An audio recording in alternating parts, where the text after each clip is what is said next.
तो सबसे पहले हम डेफिनेशन नोट करते हैं सहसंयोजक बंध की कि सहसंयोजक बंध होता क्या है। तो लिखे डेफिनेशन, लिखे सहसंयोजक बंध की। वह रासायनिक बंध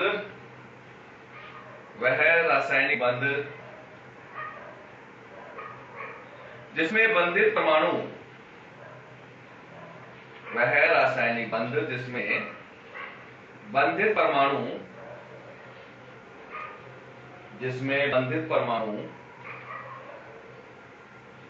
समान रूप से इलेक्ट्रॉन का साझा कर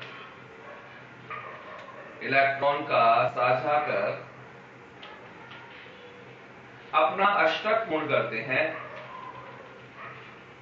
अपना अष्टक पूर्ण करते हैं, सहसंयोजक बंध कहलाता है। वह रासायनिक बंध जिसमें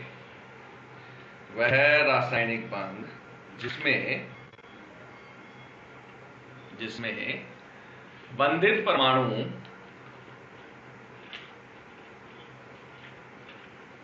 समान रूप से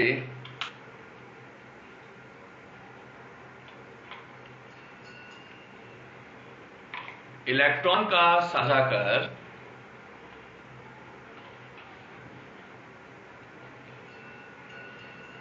अपना अष्टक पूर्ण करते हैं,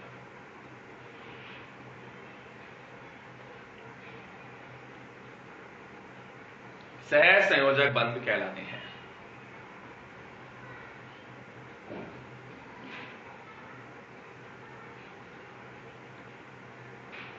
सहसंयोजक बंध कहलाता है।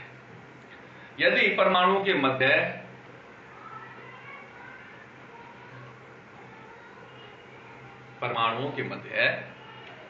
एक इलेक्ट्रॉन युग्म का साझा हो,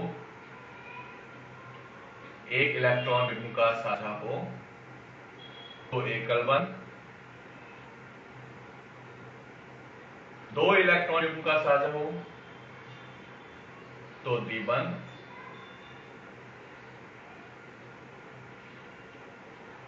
और अगर तीन इलेक्ट्रॉन युग्म का साझा हो तो त्रिबंध का निर्माण होता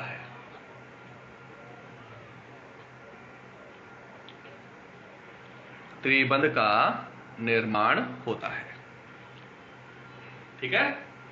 अगर एक इलेक्ट्रॉन युग्म का साझा हो तो एकल बंध, दो इलेक्ट्रॉन युग्म का साझा हो तो द्विबंध, और तीन इलेक्ट्रॉन युग्मों का साझा हो तो त्रिबंध का निर्माण होता है। हाँ, गुड मॉर्निंग प्याज। त्रिबंध का निर्माण होता है। ठीक है बच्चों, तो ये हो गया अपने पास सहसंयोजक बंध की परिभाषा। वह रासायनिक बंध, वह आकर्षण बल, वह बंध जिसके द्वारा किसी अणु में उपस्थित परमाणु समान रूप से इलेक्ट्रॉनों का साझा करते हैं और अपना अष्टक पूर्ण करते हैं, सहसंयोजक बंध कहलाते हैं। अगर एक इलेक्ट्रॉन का साझा है तो एकल बंध, दो का साझा है तो द्विबंध, और तीन इलेक्ट्रॉन युग्मों का साझा होता है तो त्रिबंध का निर्माण होता है। ठीक है, तो ये हो गया अपने पास सहसंयोजक बंध की परिभाषा। अब देखिए सहसंयोजक यौगिकों के अभिलाक्षणिक गुण। सहसंयोजक यौगिकों के अभिलाक्षणिक गुण।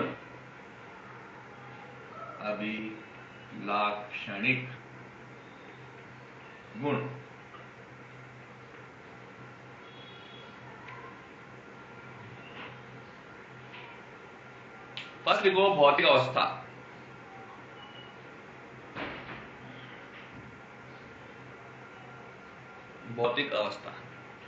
ये यौगिक सामान्यतः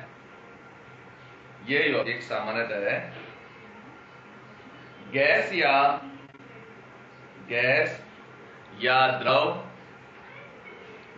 या द्रव अथवा मृदु ठोस के रूप में होते हैं,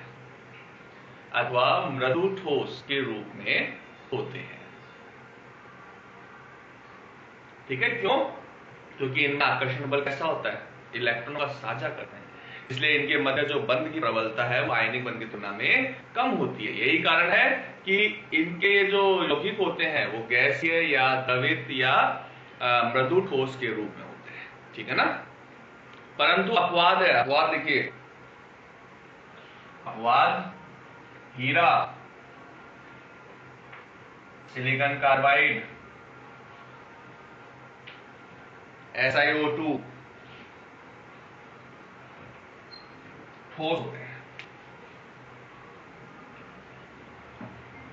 कठोर ठोस के रूप में पाए जाते हैं। हीरा, SiO2, सिलिकॉन कार्बाइड बहुत अधिक कठोर होते हैं। कारण क्योंकि हीरा जो होता है उसमें कार्बन जो है वो अन्य 4 कार्बन परमाणु द्वारा सहसंयोजक बंध से बंधित होकर एक बड़ी त्रिविमीय संरचना का निर्माण कर लेता है, इसलिए हीरा क्या होता है, कठोर होता है, ठीक है। तो नोट कर लो चाहे तो, हीरा कठोर होता है क्योंकि इनमें कार्बन परमाणु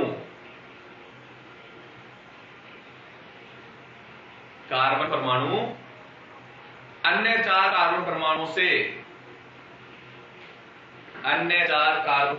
से चतुष्फलकीय रूप से घिरे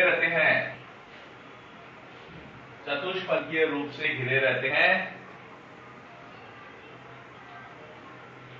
और एक बड़ी त्रिविमीय संरचना बनाते हैं,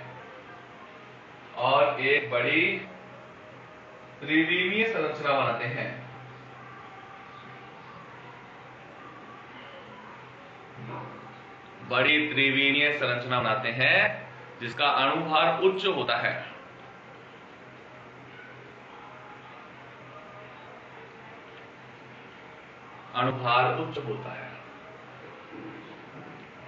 इस कारण हीरा कठोर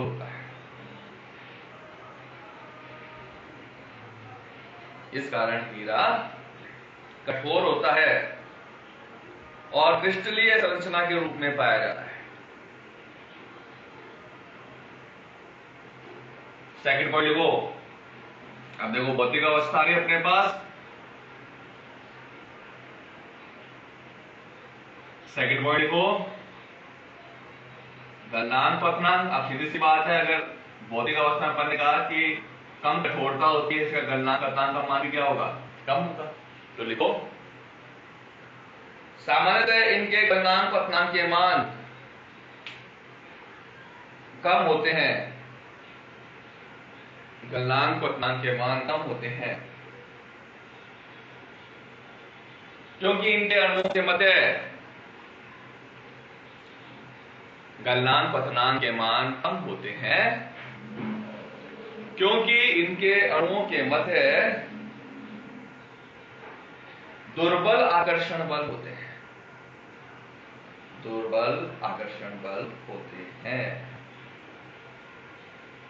अब बात लिख लो, हीरा, graphite, silicon carbide, silica, aluminium nitride, ठीक है, ये सब ठोस अवस्था में होते हैं, कठोरता पाई जाती है और ये गलनांक क्वथनांक के मान भी उच्च होते हैं, क्योंकि इनमें त्रिविमीय क्रिस्टलीय संरचना या जालक संरचना पाई जाती है ना। अब देखो विद्युत चालकता।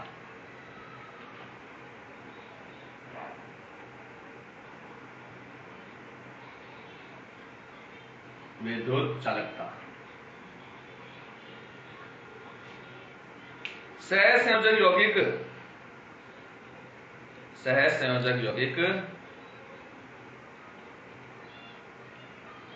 विद्युत का चालन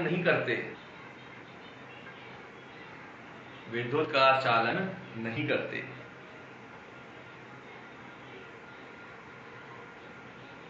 क्योंकि इनमें मुक्त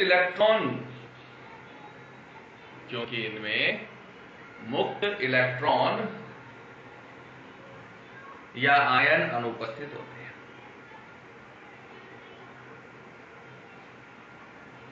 अर्थात सामान्यतः यह विद्युत के कुचालक होते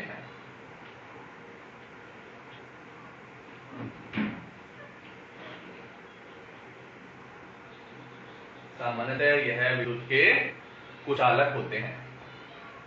परंतु ग्रेफाइट विद्युत का सुचालक होता है। अपवाद आ गया भाई,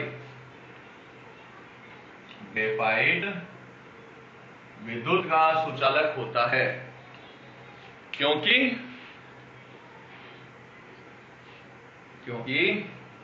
ग्रेफाइट में मुक्त इलेक्ट्रॉन होते हैं, मुक्त इलेक्ट्रॉन होते हैं। ये लिखो विलेयता, विलेयता लिखो। सामान्यतः सहसंयोजक यौगिक ध्रुवीय विलायकों में अविलय, ध्रुवीय विलायकों में अविलय तथा अध्रुवीय विलायकों में विलय होते हैं।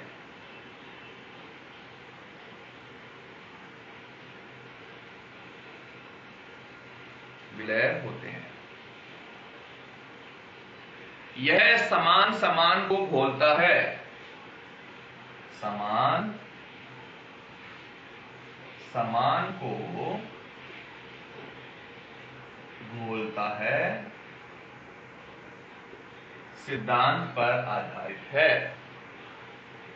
यह समान समान को घोलता है, सिद्धांत पर आधारित है। ठीक है, तो समान समान को बोलता है मतलब कि जो आयनिक यौगिक होते हैं वो तो ध्रुवीय विलायक घुलनशील होते हैं। क्यों? क्योंकि उनकी भी आयनिक प्रकृति होती है और ध्रुवीय विलायकों की भी आयनिक प्रकृति होती है। और सहसंयोजक यौगिक जो होते हैं वो अध्रुवीय विलायकों में घुलनशील होते हैं। कारण, क्योंकि जो अध्रुवीय विलायक होते हैं उनके अंदर कोई आयन नहीं बनते हैं। ठीक है, वो इलेक्ट्रॉन साझा करके रखते हैं। तो यहां पर जो समान समान बोलता है कि अध्रुवीय जो होते हैं वो अध्रुवीय विलायकों में घुलनशील होगा और जो आयनिक होते हैं वो आयनिक विलायकों में घुलनशील होते हैं। इसे कहते हैं अपन समान समान को घोलता है। ठीक है, तो ये हो गया अपने पास विलेयता की बात। तो ये हो गया अपने पास इसके भौतिक गुण कंप्लीट। अब देखो आगे हम बात करते हैं सहसंयोजक बंध के बारे में, क्योंकि आयनिक बंध इतना डिटेल में है नहीं। आयनिक बंध अपन कर चुके हैं, कैसे बनता है, क्या उसको कारक है और कौन कौन से अपने पास के गुण होते हैं, है ना। तो अब देखो एक और उपसहसंयोजक बंध, उपसहसंयोजक बंध। ये जो सहसंयोजक बंध है इसके आगे उप ओ लगा दो, इसको बोलते हैं कोऑर्डिनेट बॉन्ड, उपसहसंयोजक बंध। देखिए वह सहसंयोजक बंध, वह सहसंयोजक बंध जिसमें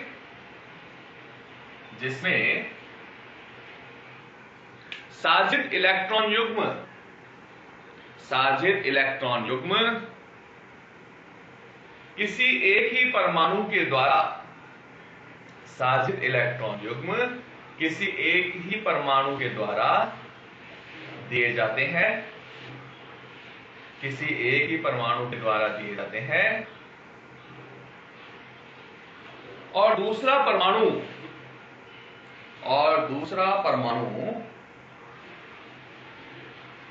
केवल उन्हें साजित करता है, केवल उन्हें साजित करता है, उपसहसंयोजक बंध कहलाता है, उपसहसंयोजक बंध कहलाता है। जो परमाणु इलेक्ट्रॉन युग्म देता है, जो परमाणु इलेक्ट्रॉन युग्म देता है,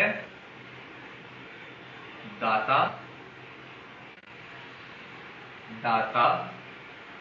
तथा दो इलेक्ट्रॉन युग्म साजित करता है, ग्राही कहलाता है। जो इलेक्ट्रॉन युग्म साजित करता है ग्राही कहलाता है।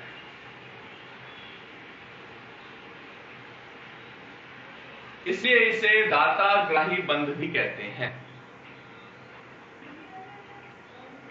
इसलिए इसे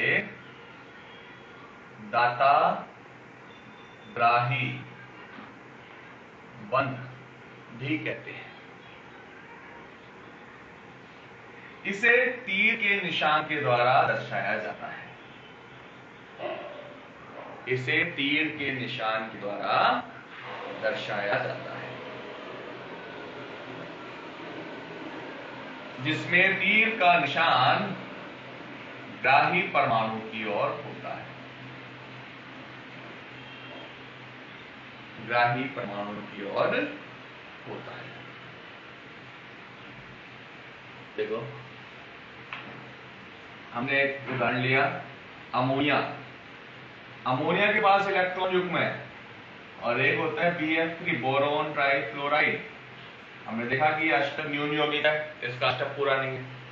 तो जब ये दोनों आपस में क्रिया करते हैं तो नाइट्रोजन क्या करता है, अपना इलेक्ट्रॉन युग्म दे देता है और इसके बाद में इसका भी अष्टक पूरा हो गया और इसका भी अष्टक पूरा हो गया। ठीक है, नाइट्रोजन क्या कर रहा है, अपना इलेक्ट्रॉन युग्म को दे रहा है, बोरोन को दे रहा है, बोरोन के साथ साजिद कर दे रहा, मतलब साजिद कर रहा है। तो अब देखो, नाइट्रोजन का तो पहले भी अष्टक पूरा था, अब भी अष्टक पूरा है, लेकिन BF3 जो था वो पहले अष्टक पूरा नहीं था, लेकिन अब जैसे इसने इलेक्ट्रॉन दिया इसका अष्टक पूरा हो गया। तो नाइट्रोजन और NH3 और BF3 दोनों बीच में क्या बन गया, उपसहसंयोजक बंध बन गया। ठीक है, ये उपसहसंयोजक बंध की परिभाषा होगी, छोटी सी परिभाषा थी जो हमने नोट कर ली।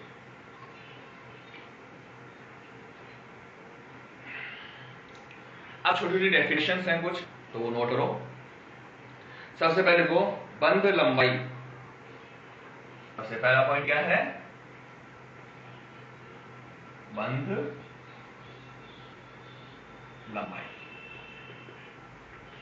First point. किसी अणु के बंधित परमाणुओं के नाभिकों के मध्य, किसी अणु के बंधित परमाणुओं के नाभिकों के मध्य की दूरी, नाभिकों के मध्य की दूरी बंध लंबाई कहलाती है। नाभिकों के मध्य की दूरी, जिससे हमने सेकंड थर्ड चैप्टर में बोला था, अंतर नाभिकीय दूरी बोला था हमने, है ना। नाभिकों के मध्य की दूरी बंध लंबाई कहलाती है। बंध लंबाई कैसे, ये दो परमाणु है अपने पास, फर्स्ट परमाणु, ये दूसरा परमाणु मान लो, दोनों परमाणुओं के नाभिकों के बीच की दूरी जो है इसे हम कहते हैं बंध लंबाई या अंतर नाभिकीय दूरी। और इसका आधा कर देते तो क्या बनता था अपने पास, सहसंयोजक त्रिज्या, है ना।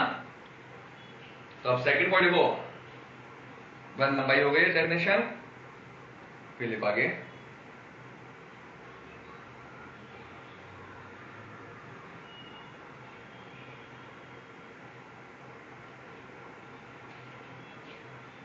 एकल बंध की बंध लंबाई का मान सर्वाधिक, एकल बंध की बंध लंबाई का मान सर्वाधिक, वह त्रिबंध की बंध लंबाई का मान न्यूनतम होता है।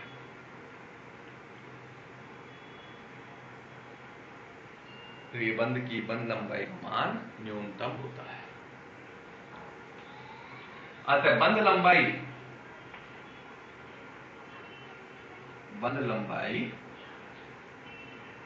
बंध क्रम के व्युत्क्रमानुपाती होती है और परमाणुीय आकार के समानुपाती। जितना बड़ा परमाणु आकार होगा उतना नाभिकों के बीच की दूरी ज्यादा होगी।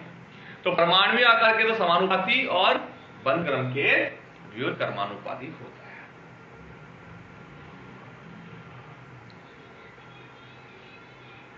ठीक है, ये हो गया अपने पास बंध लंबाई। नेक्स्ट क्लास में हम करेंगे बंध कोण के बारे में बात करेंगे।